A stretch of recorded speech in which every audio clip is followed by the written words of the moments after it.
NASCAR's surprise Cup Series championship owner, L.G. DeWitt. North Carolina businessman L.G. DeWitt was a NASCAR Cup Series team owner whose team competed from 1965 through 1980. Several solid drivers would make starts for DeWitt, including Benny Parsons, John Sears, and Joe Millikan, though there were some other drivers who made one or two starts for the team as well. Now, considering how underfunded this team was, especially its sponsorship to race teams, as costs continued to rise through the 1970s, the fact that they were able to find as many victory lanes as many times as they did, as well as the 1973 NASCAR Cup Series championship, it was very impressive. An owner of a trucking company and an avid NASCAR fan, DeWitt began fielding race cars in 1965 with John Sears behind the wheel of a number 48 Ford. In 2 starts that first season, Sears' best start was 20th and his best finish was 10th, both coming at Moyock in the fall. Sears would begin running the full schedule in 1966 and continue to do so through the conclusion of the 1969 NASCAR Cup Series season. For all intents and purposes, the time that Sears would spend driving for DeWitt would end up being the peak of his NASCAR Cup Series career by far. Originally using the number 48, before switching to the number 04 for the first half of the 1966 season, then settling on the number 4, beginning in race 15 at Darlington in 1966. Sears would help DeWitt build the race team from the ground up essentially, though after 5 years, 4 of which were spent running the full Cup Series schedule, they parted ways at the conclusion of the 1969 season. Sears' best start was first at Savannah in the summer of 1967, his first career pole. His best finish was second 3 times at Manassas in the summer of 1966, and Columbia in the late summer of 1967, and Kingsport in the summer of 1969. Overall, in 190 starts, Sears scored 1 pole, 0 wins, 42 top 5s, and 107 top 10s, with a best points finish of 5th twice, in both 1967 and 68. A few other drivers made starts for LG, either in team's flagship number 4 Ford or second entry. Henley Gray, Elmo Langley, John Sears, Jim Hardabuse, and Leroy Arborough all made starts for DeWitt, while Sears was serving as the team's full-time driver. Between the 5 drivers, Yarborough had the best start, third at Talladega in the fall of 1969. Langley scored the best finish out of the 5 drivers who made starts for the team, finishing third at Macon in the early summer of 1969. When the switch from the 1960s to the 1970s came, DeWitt would make the decision to bring in Benny Parsons to drive his newly renumbered number 72 Ford full-time, starting at race 5 in Richmond. John Sears would take the number 4 with him, becoming an owner-driver, after parting ways with DeWitt Racing. Now, they did find some success that first season, though they were also plagued by DNFs, netting 21 in 43 starts. That's almost 50% of the starts that they had. Parsons' best start was first, and his best finish was second, both coming at Langley Field Speedway in Hampton, Virginia. Overall, in 43 starts, he scored 1 pole, 0 wins, 12 top 5s, and 22 top 10s, finishing 8th in final NASCAR Cup Series point standings. Buddy Young made 2 starts for DeWitt, one in a number 31 and the other in a number 13. Young's best start was 12th at Riverside in the spring, and his best finish was 10th at Rockingham in the fall. James Sears made a one-off start at Rockingham in the spring, in a number 4 Ford, starting 23rd and finishing 10th.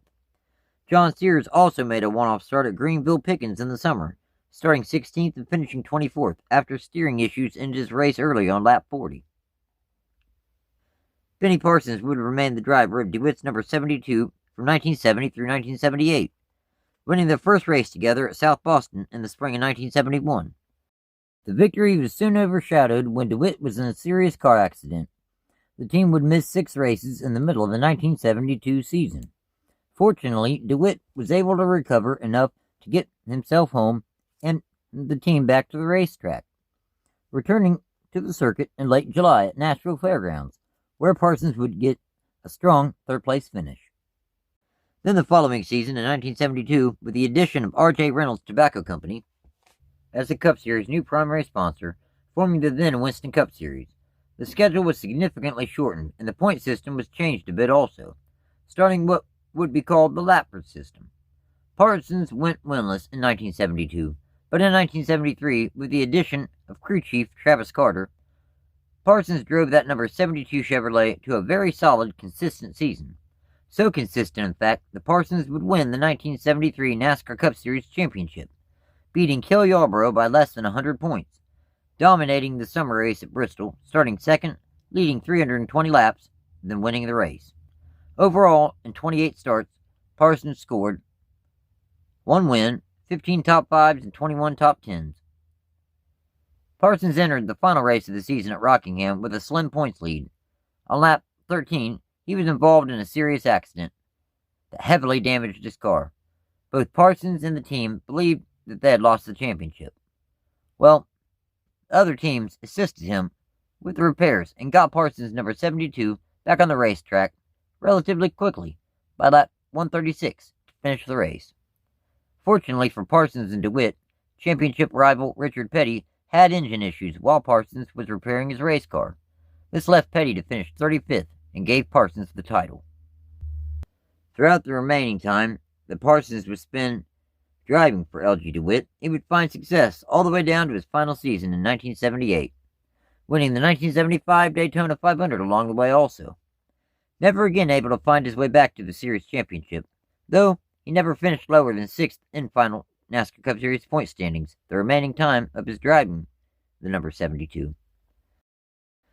Finally picking up some full-time primary sponsorship in 1974 from Kings Row Fireplace, the company remained until race 22 in 1976, when First National City Travelers Checks became the team's primary sponsor until the conclusion of the 1978 season. Suitcase Jake Elder would also join the team and serve as Parsons' crew chief from 1976 all the way through the conclusion of the 1978 season. Really, once Parsons and Elder left DeWitt Enterprises at the conclusion of the 1978 season, the team was never the same. Overall, in 287 NASCAR Cup Series starts, Benny Parsons scored 11 poles, 12 wins, 125 top 5s, and 177 top 10s, along with the previously mentioned 1973 NASCAR Cup Series championship. While Parsons drove that number 72, a few different drivers made one-off starts for DeWitt's race team. Ray Hendrick, in 1971 at Rockingham in the spring, starting 21st and finishing 27th, following a lap 295 accident. Jan Opperman in 1974, behind the wheel of a number 77 Kings Row Fireplace Chevrolet at Pocono in the late summer, starting 14th and finishing a strong 8th. David Hobbs was the next driver to make a one-off start for DeWitt, behind the wheel of a number 73 Chevrolet at Daytona in the spring, starting 16th and finishing 34th. Earl Ross made his one-off start in 1976 at Daytona in the spring, starting 12th and finishing 39th after an accident apparently. Oh, and from 1972 through 1990, DeWitt served as the track president of Rockingham Speedway. That following season, in 1979, L.G. DeWitt would put rookie Joe Millikan behind the wheel of a number 72 Appliance Wheels Chevrolets and Oldsmobiles full-time. Tex Powell would serve as Millikan's crew chief in 79. In almost any other season, Millikan would have collected Rookie of the Year honors, but Dale Earnhardt was also in the running and outright beat him.